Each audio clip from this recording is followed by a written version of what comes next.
You should therefore have a low expanded spiritually, mentally, materially. You have the inalienable right to fully develop and express yourself along all lines. You should enjoy the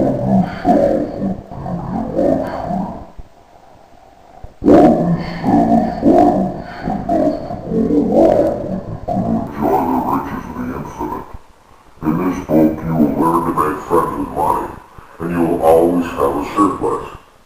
Your desire to be rich is a desire for a fuller, happier, more wonderful life. It is a cosmic urge. It is good and very good. Begin to see money in its true significance as a symbol of exchange. It means to you freedom from want. It means beauty, luxury, abundance, and refinement. As you read this chapter, you are probably saying, I want more money. I am worthy of a higher salary than I'm receiving. I believe most people are inadequately compensated. One of the reasons many people do not have more money is that they are silently or openly condemning it. They refer to money as filthy lucre, or they believe that love of money is the root of all evil. Another reason they do not prosper is they have a sneaky subconscious feeling there is some virtue in poverty. This subconscious pattern may be due to early childhood training, superstition, or it could be based on a false interpretation of the scriptures. There is no virtue in poverty. It is a disease like any other mental disease. If you were physically ill, you would think there was something wrong with you. You would seek help, or do something about the condition at once. Likewise, if you do not have money constantly circulating in your life, there is something radically wrong with you. Money is only a symbol. It has taken many forms as a medium of exchange down through the centuries, such as salt, beads, trinkets of various kinds. In early times, man's wealth was determined by the number of sheep or oxen he had. It is much more convenient to write a check than to carry some sheep around with you to pay your bills. God does not want you to live in a hovel or to go hungry. God wants you to be happy, prosperous, and successful.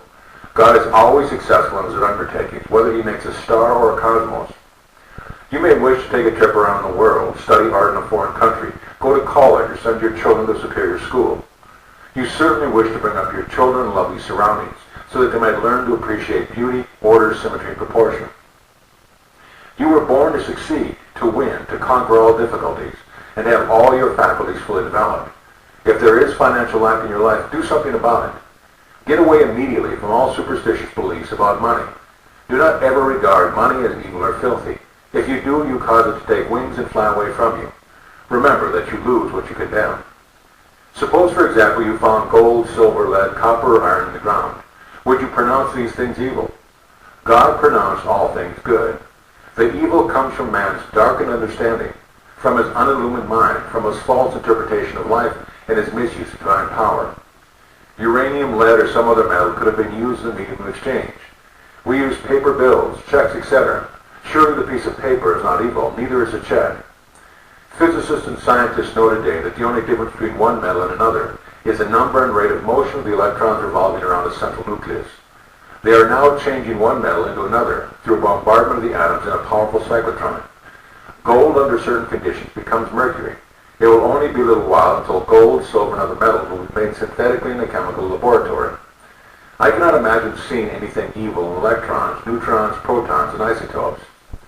The piece of paper in your pocket is composed of electrons and protons arranged differently.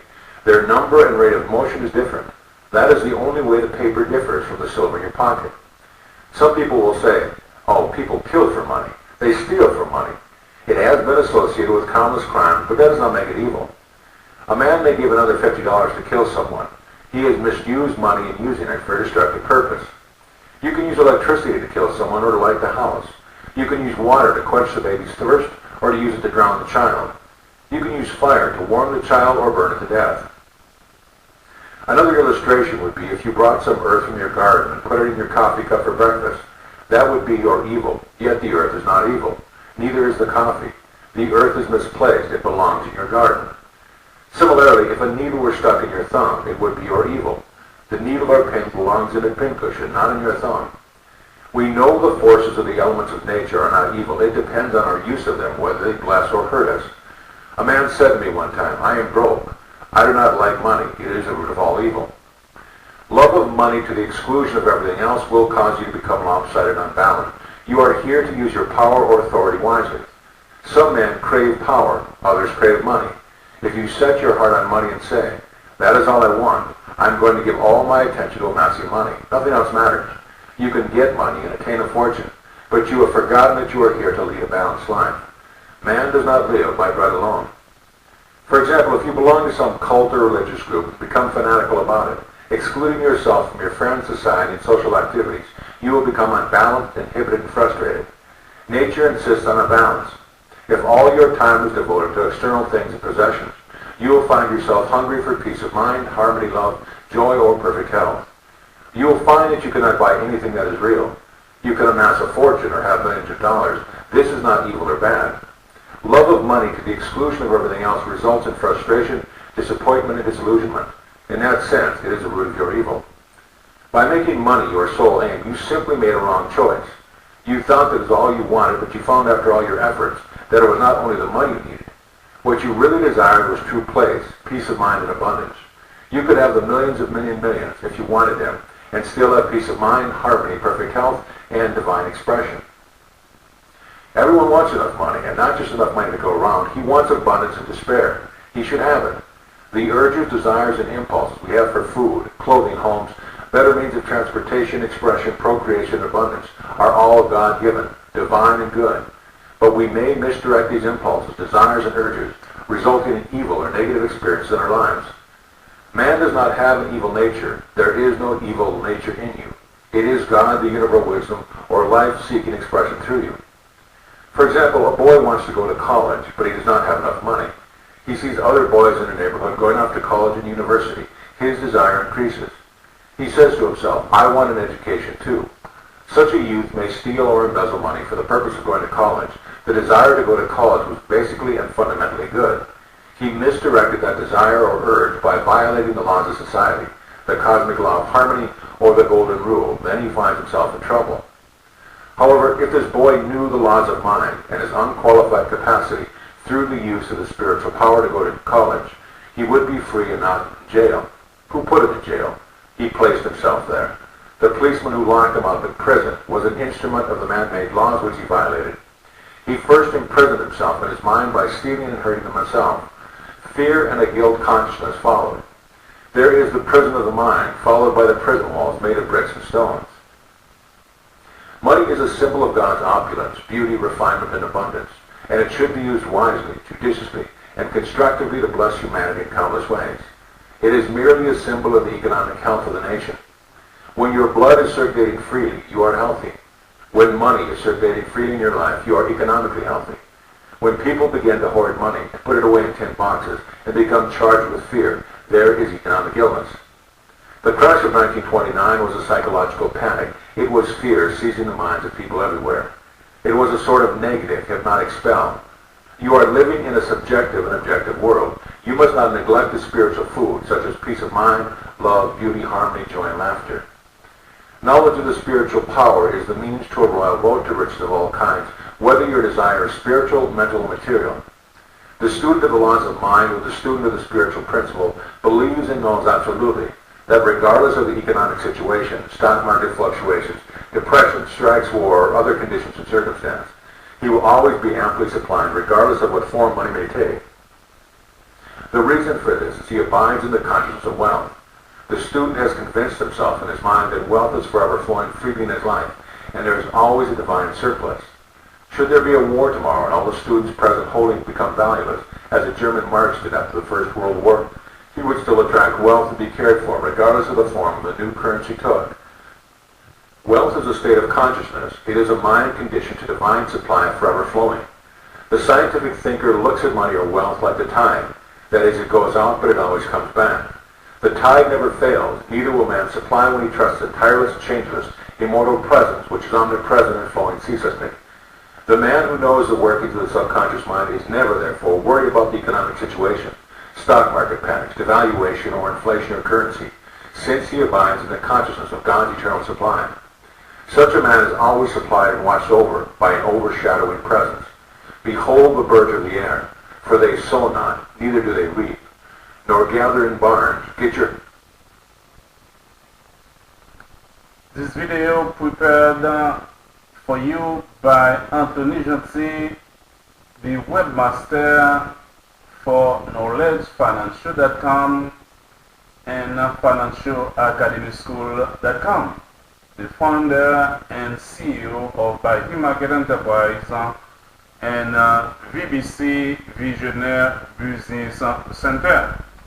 Many more videos are available prepared for you by the financial service consultant Anthony Gentil, real estate professional, realtor for all your real estate needs, insurance representative for all your insurance needs. Anthony Gentil, 305-974-6717 and 786-709-6577. Visit www.knowledgefinancial.com. Professionalism. As a successful real estate professional,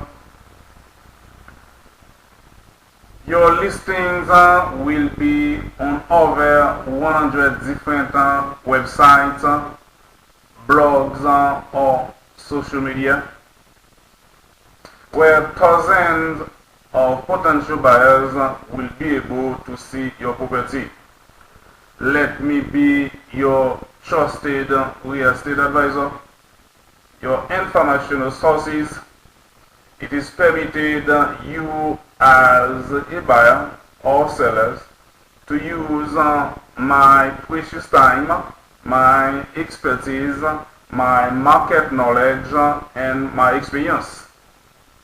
I am willing, I am ready to devote my time, money, and effort to make your real estate experience the best it can be. For more information, you can contact me at 786-709-6577 and 305-974-6717. Responsive to what you consciously accept as true. In the beginning, people who are in financial difficulties do not get results with such affirmations as, I am wealthy, I am prosperous, I am successful. Such statements may cause their conditions to get worse. The reason is the subconscious mind will only accept the dominant of two ideas, or the dominant mood or feeling. When they say, I am prosperous, their feeling of lack is greater, and something within them says, no, you're not prosperous, you're broke. The feeling of lack is dominant, so that each affirmation calls forth the mood of lack, and more lack becomes theirs. The way to overcome this for beginners is to affirm what the conscious and subconscious mind will agree upon. Then there will be no contradiction. Our subconscious mind accepts our beliefs, feelings, convictions, and what we consciously accept as true. A man could engage the cooperation of his subconscious mind by saying, I am prospering every day. I am growing in wealth and wisdom every day. Every day my wealth is multiplying. I am advancing, growing, and moving forward financially. These and similar statements would not create any conflict in the mind. For instance, if a salesman has only 10 cents in his pocket, he could easily agree that he could have more tomorrow if he sold a pair of shoes tomorrow. There is nothing within him which says his sales could not increase. He could use statements such as, my sales are increasing every day. I am advancing and moving forward. He would find these would be sound psychologically and acceptable to his mind, and they would produce desirable fruit. The spiritually advanced student who quickly, knowingly, and feeling says, I am prosperous, I am successful, I am wealthy, gets wonderful results also. Why would this be true when they think, feel, or say, I am prosperous? They mean God is all supply or infinite riches, and what is true of God is true of them.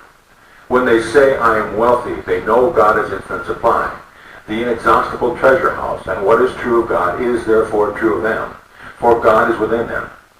Many men get wonderful results by dwelling on three abstract ideas, such as health, wealth, and success. Health is a divine reality or quality of God. Wealth is of God. It is eternal and endless. Success is of God. God is always successful in all his undertaking.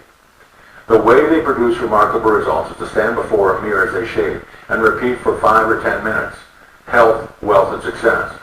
They do not say, I am healthy or I am successful. They create no opposition in their minds. They are quiet and relaxed, thus the mind is receptive and passive. Then they repeat these words. Amazing results follow. All they are doing is identifying with truth that are eternal, changeless, and timeless. You can develop a wealth consciousness, put the principles enunciated and elaborated on in this book to practice, and your desert will rejoice and blossom as the rose. I worked with a young boy in Australia many years ago who wanted to become a physician and surgeon, but he had no money, nor had he graduated from high school. For expenses, he used to clean doctors' offices, wash windows, and do odd jobs. He told me that every night as he went to sleep, he used to see a diploma on his wall with his name in big bold letters. He used to clean and shine the diplomas in the medical building where he worked. It was not hard for him to engrave the diploma in his mind and develop it there.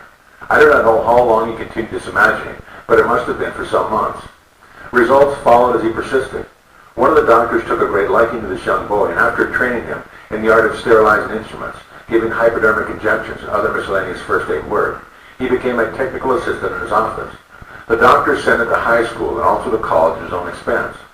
Today this man is a prominent doctor in Montreal, Canada. He had a dream, a clear image in his mind. His wealth was in his mind. Wealth is your idea, desire, talent, urge for service, capacity to give to mankind, your ability for usefulness to society, and your love for humanity in general. This young boy operated a great law unconsciously.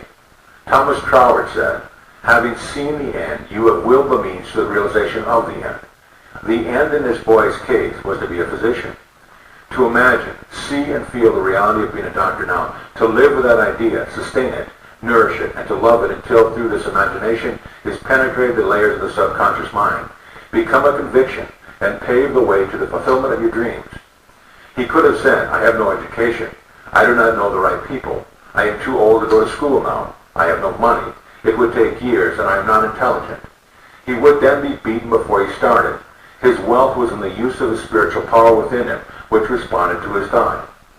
The means or the way in which our power is answered is always hidden from us, except that occasionally we may intuitively perceive a part of the process. My ways are past finding out. The ways are not known. The only thing man has to do is to imagine and accept the end in his mind and leave its unfoldment to the subjective wisdom within. Oftentimes the question is asked, what should I do after meditating on the end and accepting my desire in consciousness? The answer is simple. You will be compelled to do whatever is necessary for the unfoldment of your ideal. The law of the subconscious is compulsion. The law of life is action and reaction. What we do is the automatic response to our inner movements of the mind, inner feeling and conviction. A few months ago, as I went to sleep, I imagined I was reading one of my most popular books, Magic of Faith in French. I began to realize and imagine this book going to an all-French-speaking nation. For several weeks I did this every night, falling asleep with the imaginary French edition of Magic of Faith in my hands. Just before Christmas in 1954, I received a letter from a leading publisher in Paris, France, enclosing a contract drawn up asking me to sign it, giving him permission to publish and promote abroad to all French-speaking countries the French edition of Magic of Faith. You might ask me, what did I do about the publishing of this book after prayer? I would have to say nothing. The subjective wisdom took over and brought it to pass in its own way, which was a far better way than any method I could consciously devise. All of our external movements, motions, and actions follow the inner movements of the mind. Inner action precedes all outer action. Whatever steps you take physically or what you seem to do objectively will all be a part of a pattern which you are compelled to fulfill. Accepting the end wills the means to the realization of the end. Believe that you have it now and you shall receive it. We must cease denying our good, realize that the only thing that keeps us from the riches that lie all around us is our mental attitude, or the way we look at God, life, and the world in general. Know, believe, and act on a positive assumption that there is no reason why you cannot have, be, and do whatever you wish to accomplish through the great laws of God. Your knowledge of how your mind works is your Savior and Redeemer. Thought and feeling are your destiny. You possess everything by right of consciousness. The consciousness of health produces health. The consciousness of wealth produces wealth. The world seems to deny or oppose what you pray for. Your senses sometimes mock and laugh at you. If you say to your friend that you are opening up a new business for yourself, he may proceed to give you all the reasons why you are bound to fail. If you are susceptible to his hypnotic spell, he may instill fear of failure in your mind. As you become aware of the spiritual power which is one and indivisible, and which responds to your thought, you will reject the darkness and ignorance of the world and know that you possess all the equipment, power, and knowledge to succeed. To walk on the royal road to riches, you must not place obstacles and impediments on the pathway of others. Neither must you be jealous or envious of them. Actually, when you entertain these negative states of mind, you are hurting and injuring yourself because you are thinking and feeling it. The suggestion, as Quimby said, you give to another, you are giving to yourself. This is the reason that the law of the golden rule is a cosmic divine rule. I am sure you have heard men say, that fellow has a racket, he is a racketeer, he is getting money dishonestly, he's a faker. I knew him when he had nothing. He is crooked, a thief and a swindler. If you analyze a man who talks like that, he is usually in want or suffering from some financial or physical illness. Perhaps his former college friends went up the ladder of success and excelled him. Now he is bitter and envious of their progress. In many instances, this is the cause of his downfall. Thinking negatively on these classmates and condemning their wealth causes the wealth and prosperity he is praying for to vanish and flee away. He is condemning the thing he is praying for. He is praying two ways. On the one hand, he is saying, God is prospering me. And in the next breath, silently or audibly, he is saying, I resent that fellow's wealth. Always make it a special point to bless the other person and rejoice in his prosperity and success. When you do, you bless and prosper yourself. If you go into the bank and see your competitor across the street deposit 20 times more than you do, or you see him deposit $10,000, rejoice and be exceedingly glad to see God's abundance being manifest through one of his sons. You are then blessing and exalting what you are praying for. What you bless, you multiply. What you condemn, you lose. If you are working in a large organization and you are silently thinking of and resenting the fact that you are underpaid, and that you are not appreciated, and that you deserve more money and greater recognition, you are subconsciously severing your ties with that organization. You are setting a law in motion that then the superintendent or manager says to you, we have to let you go. You dismissed yourself. The manager was simply the instrument through which your own mental negative attitude was confirmed. In other words, he was a messenger telling you what you conceived as true about yourself. It was an example of law of action and reaction. The action was the internal movement of your mind. The reaction was the response of the outer world to conform to your inner thinking. Perhaps as you read this, you are thinking of someone who has prospered financially by taking advantage of others, by defrauding them, by selling them unsound investments in property, etc. The answer to this is obvious, because if we rob, cheat, or defraud another, we do the same to ourselves. In reality, in this case, we are actually hurting or robbing from ourselves. We are in a mood of lack in the first place, which is bound to attract loss to us. The loss may come in many ways. It may come in the loss of health, prestige, peace of mind, social status, sickness in the home or in business. It may not necessarily come in loss of money. We must not be short-sighted and think that the loss has to come in just dollars and cents. Isn't it a wonderful feeling to place your head on a pillow at night and feel you are at peace with the whole world, and that your heart is full of goodwill toward all? There are some people who have accumulated money the wrong way by trampling on others, trickery, deceit, and chicanery. What is the price? Sometimes it is mental and physical disease, guilt complexes, insomnia, or hidden fears. As one man said to me, yes, I rode roughshod over others. I got what I wanted, but I got cancer doing it. He realized he had attained his wealth in the wrong way. You can be wealthy and prosperous without hurting anyone. Many men are constantly robbing themselves. They steal from themselves peace of mind, health, joy, inspiration, happiness, and the laughter of God. They may say that they have never stolen, but is it true? Every time we resent another or are jealous or envious of another's wealth or success, we are stealing from ourselves. These are the thieves and robbers which Jesus cast out of the temple. Likewise, you must cast them out incisively and decisively. Do not let them live in your mind. Cut their heads off with the fire of right thought and feeling. I remember in the early days of the war reading about a woman in Brooklyn, New York, who went around from store to store buying up all the coffee she could. She knew it was going to be rationed. She was full of fear that there would not be enough for her. She bought as much as she could stored in her cellar. That evening she went to church services. When she came home, burglars had broken down the door, stolen not only the coffee, but silverware, money, jewelry, and other things. This good woman said what they all say. Why did this happen to me when I was at church? I never stole from anyone. Is it true? Was she not in the consciousness of lack and fear when she began to hoard supplies of coffee? Her mood and fear of lack were sufficient to bring about loss in her home and possession. She did not have to put her hand on the cash register or rob a bank. Her fear of lack produced lack. This is the reason that many people, who are what society calls good citizens, suffer loss. They are good in the worldly sense, that is, they pay their taxes, they obey the laws, vote regularly, and are generous to charities. But they are